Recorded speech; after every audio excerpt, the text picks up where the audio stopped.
মুন্সিগঞ্জের মিরকাদিম মাছের আড়তে রূপালী ইলিশের ঝিলিক। জাটকা সংরক্ষণে ১ মার্চ থেকে ৩০ এপ্রিল পর্যন্ত ৭ দিন দেশের ৬ জেলার ৫টি ইলিশ অভয়াশ্রমে সব ধরনের মাছ শিকার নিষিদ্ধ। এর প্রভাব ছাড়াও রোজায় চড়া দরে বিক্রি হচ্ছে মাছ। এ বিষয়ে বিস্তারিত জানাতে এই মুহূর্তে সেখানে আছেন রিপোর্টার নাসিরুদ্দিন উজ্জ্বল। আমরা সরাসরি যাচ্ছি তার কাছে। উজ্জ্বল, ভোরে আগুন দামে বিক্রি হচ্ছে ইলিশ। বড় ইলিশের দাম ঠেকেছে ৩,০০০ টাকা পর্যন্ত।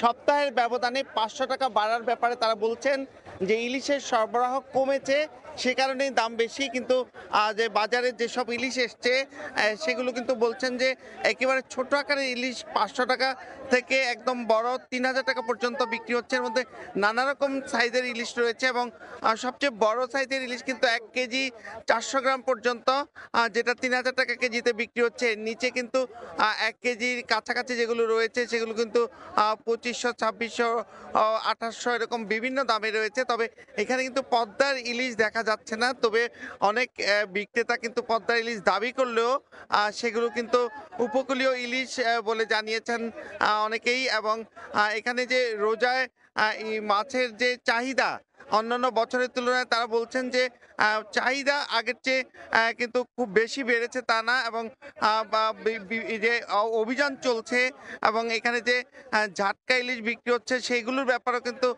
কঠোরতা থাকলেও অনেক ক্ষেত্রে কিন্তু প্রকাশ্যে জাটকা বিক্রি হচ্ছে। এবং আপনারা দেখছেন যে যে শিং মাছ, এই শিং মাছে কিন্তু কাপড়ের বাসন্তী রং ব্যবহার করা হচ্ছে এবং যেটি মানবদেহের জন্য ক্ষতিকারক।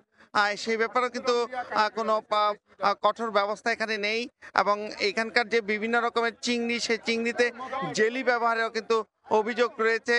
এবং এই বাজারটি কিন্তু প্রায় শতাব্দী প্রাচীন এবং এই শতাব্দী প্রাচীন হাটে কিন্তু যে ৪৫ আড়ত ঘিরে প্রায় কোটি টাকা বেচা কিনা হয়। এবং দেশের উপকূলীয় জেলা সহ যে এই অন্তত ১৫টি জেলা থেকে কিন্তু এখানে মাছ আসে।